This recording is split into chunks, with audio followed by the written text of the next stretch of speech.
안녕하세요, 여러분। नमस्कार।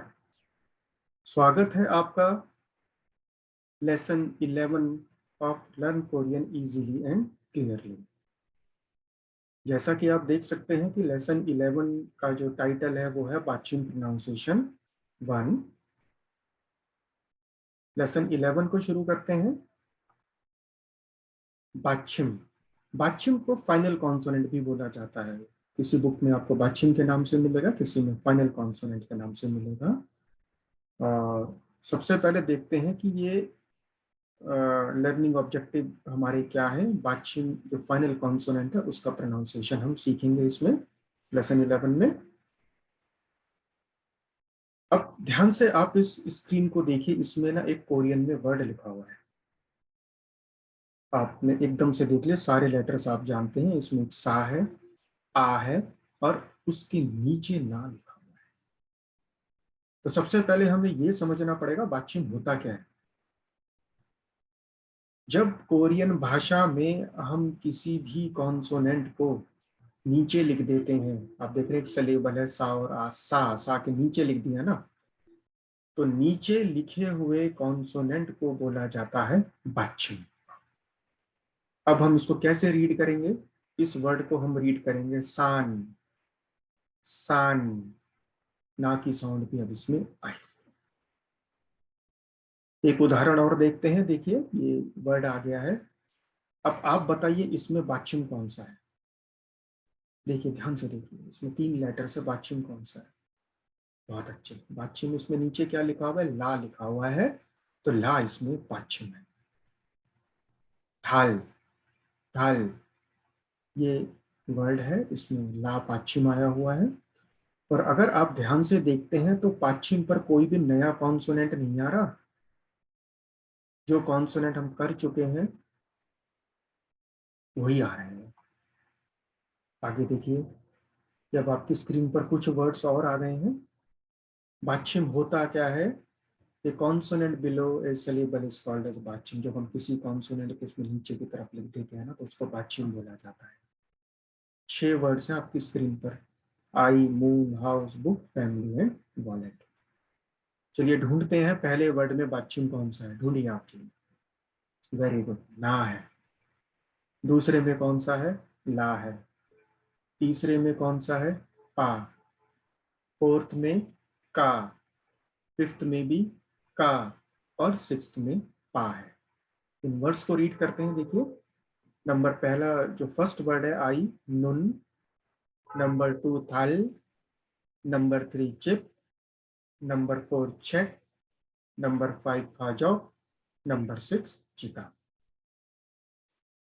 अब आपको क्लियर तो हो गया ना पाचिम क्या होता है। बस हाँ, यही पॉइंट मेन था कि नीचे लिखे हुए कॉन्सोनेंट को पाचिम बोला जाता है।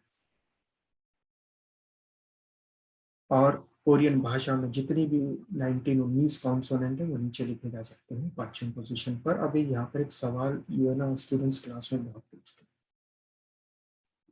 कि जब हमें सारे कॉन्सोनेंट ऑलरेडी आते हैं, उनकी शेप हमें पता है, उनकी साउंड हमें पता है, तो फिर आप इसको दोबारा से क्यों ये आ गए बीच में, क्यों पढ़ना पड़ रहा है इनको सेपरेटली?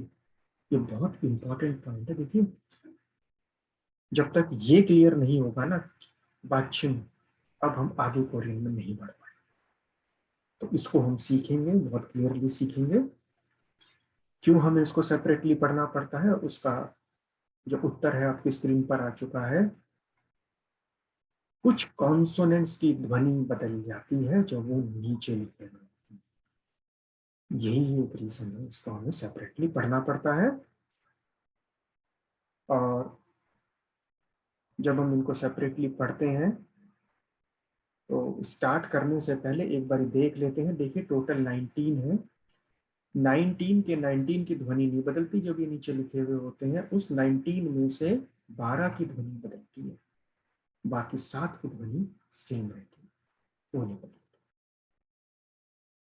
और इन 12 में से भी 10 बेसिक है और 2 डबल कॉन्सोनेंट। अब वो जो 12 कौन से हैं वो अब आपकी स्क्रीन पर आ रहे हैं। देखिए आप नंबर 1 से नंबर 10 तक लिखा हुआ है यहाँ पर बाईं तरफ, और दाईं तरफ 2 लिखे हुए का एंड सा। ऐसा करते हैं, इनको आसानी से समझने के लिए ना इनको डिवाइड कर देते हैं तीन कैटेगरीज में। कैसे डिवाइड करेंगे?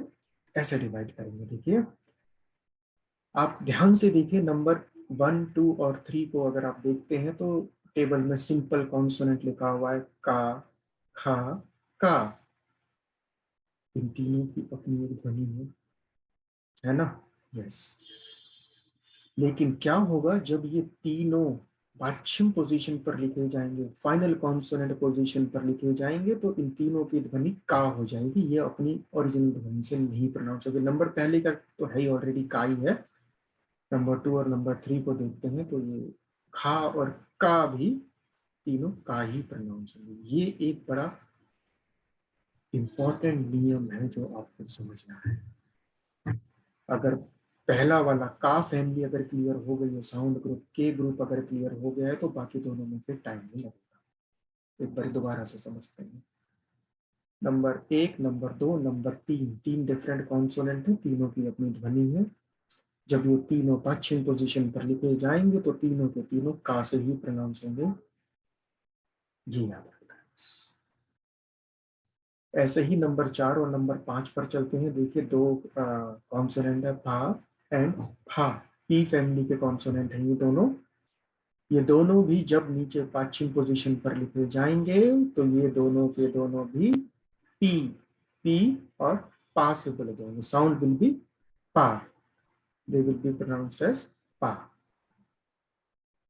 अब आइए नंबर 6 से लेकर नंबर 12 तक है, 7 है, इनको आपको याद करना पड़ेगा, क्योंकि पहले वाले दोनों तो बहुत आसान है, का फैमिली, पा फैमिली। का में 3 है, पा में 2 है।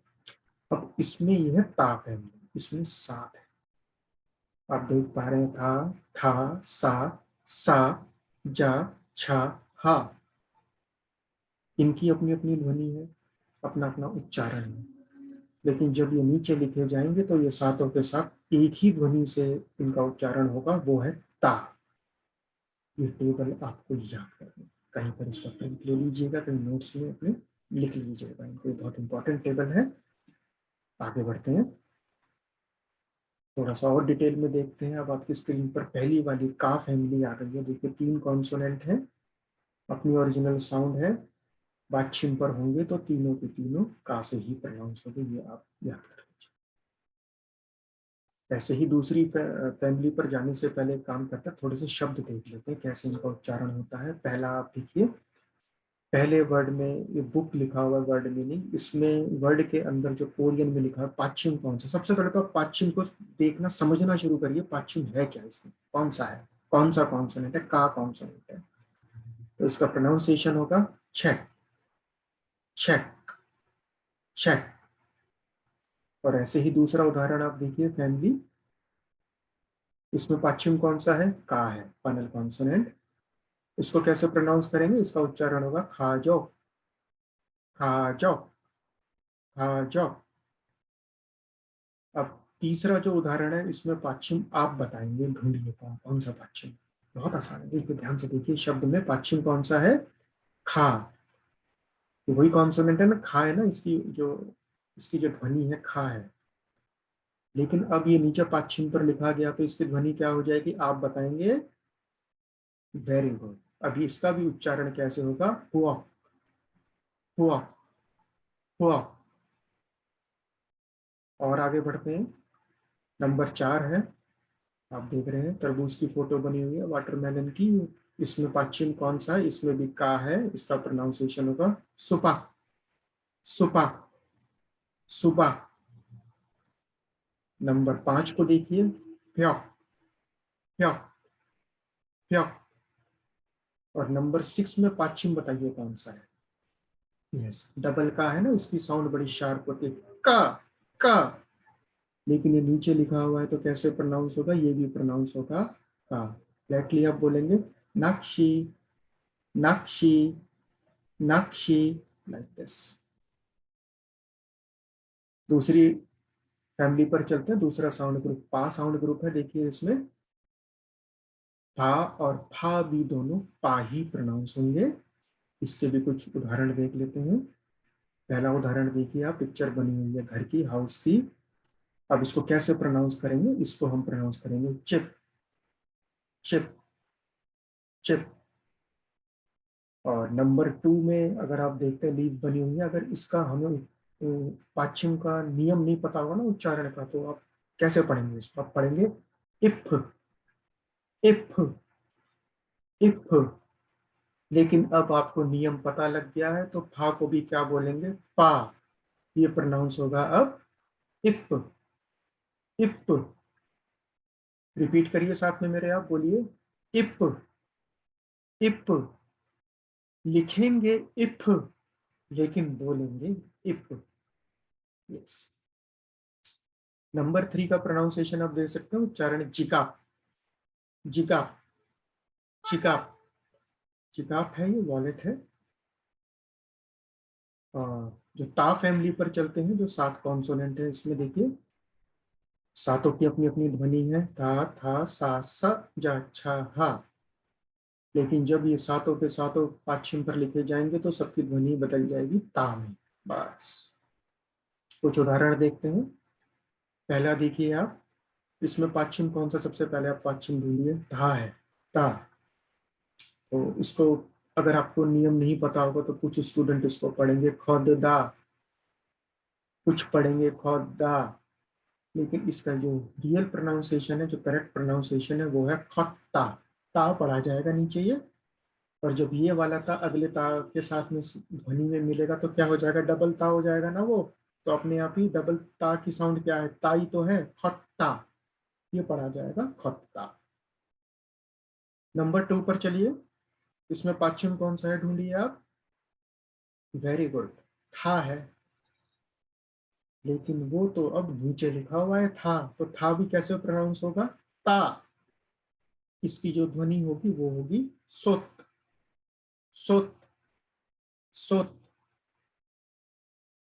ऐसे ही नंबर 3 पर आइए, पिक्चर बनी हुई है हा कॉन्सोनेंट की। हा कॉन्सोनेंट का जो नाम है वो है हियत। जो वर्ड लिखा हुआ है हियत, उसमें पाछिम कौन सा है, हा है ना, तो हा भी पाछिम पोजीशन पर ता ही पढ़ा जाएगा, हियत। बहुत अच्छे, आगे बढ़ते हैं। नंबर 4 शब्द देखिए, स्पेलिंग क्या है, स्पेलिंग तो है ओस। तो शुरू शुरू में जैसे ही आप कोरियन में कोई भी वर्ड देखते हैं और अगर आपको उसमें पाछिम दिखाई देता है, तो आपको वहां पर स्लो हो जाना है, अलर्ट हो जाना है। और ये जो 12 वाली टेबल है, इसको रिकॉल करना है कि ये सा कौन, उसमें तो नहीं आता ध्वनि जिसकी बदल जाती है, हाँ ये उसी में आता है, 7 वाली फैमिली में।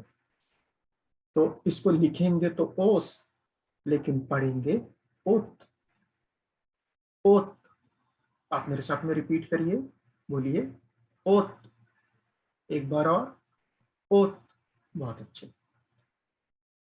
नंबर 5 पर आइए। यहाँ पर आप देख पा रहे हैं, अगर रूल नहीं पता होगी तो कैसे उच्चारण पता करें, बोला जाएगा इसको, स्टूडेंट पढ़ेंगे इसको इसदा, इसदा। लेकिन अब नियम पता चल गया है, तो ये भी डबल सा भी 7 वाली फैमिली में है ये, तो ये भी पढ़ा जाएगा इधर ता, और उसके पीछे भी फिर ताई आ रहा है, तो ये डबल साउंड बन जाएगी और ये पढ़ा जाएगा इत्ता, इत्ता। रिपीट करिए मेरे साथ में, बोलिए इत्ता, इत्ता। अब आइए नंबर 6 पर। अब आप बहुत इजीली देख सकते हैं, इसमें पाछिम कौन सा है, जा है। जा भी 7 वाली फैमिली में ही है। तो इसका उच्चारण कैसे होगा, इसका उच्चारण होगा नात। और जब नियम नहीं पता होगा तो कैसे बोलेंगे, नाज, जो कि गलत है। इसको पढ़ेंगे नात। बहुत अच्छे। एक और उदाहरण देखते हैं, देखिए इसकी जो स्पेलिंग है, आप इसमें ध्यान से देखिए इस शब्द को, इसमें पाछिम कौन सा है, कौन सा इसमें कॉन्सोनेंट लगा हुआ है, छा लगा हुआ है। रुक जाइए यहाँ पर, आगे मत बढ़िए, ध्यान से सोचिए। छा 12 वाली लिस्ट में तो नहीं है, हाँ शायद है, 12 में भी 7 वाली में आ गया ये। और उन 7 की जो प्रोनाउंसिएशन है ता है, तो लिखेंगे कोछ, लेकिन पढ़ेंगे कोत, कोत, कोत। आप मेरे साथ में रिपीट करिए, बोलिए कोत, कोत। बहुत अच्छे। अब 12 हो गए। अब ये जो स्क्रीन पर आपके 7 जो दिखाई दे रहे हैं, इनकी ध्वनि नहीं बदलती है पाच्छिम पर, ये अपनी ओरिजिनल ध्वनि से ही इनका उच्चारण करा जाता है। देखिए नंबर 1 ना है, नंबर 2 ला है, नंबर 3 मा है, नंबर 4 यंग है, नंबर 5 ता है, नंबर 6 पा है, एंड नंबर 7 चा है। इनका उच्चारण अब एक बार चेक कर लेते हैं, हमने जितना करा है हमें समझ में आया या नहीं आया। देखिए टोटल कॉन्सोनेंट कोरियाई भाषा में है 19। ये सारे के सारे पश्चिम पर नीचे की तरफ लिखे जा सकते हैं, और जब लिखेंगे तो उस 19 में से 12 की ध्वनि बदल जाती है।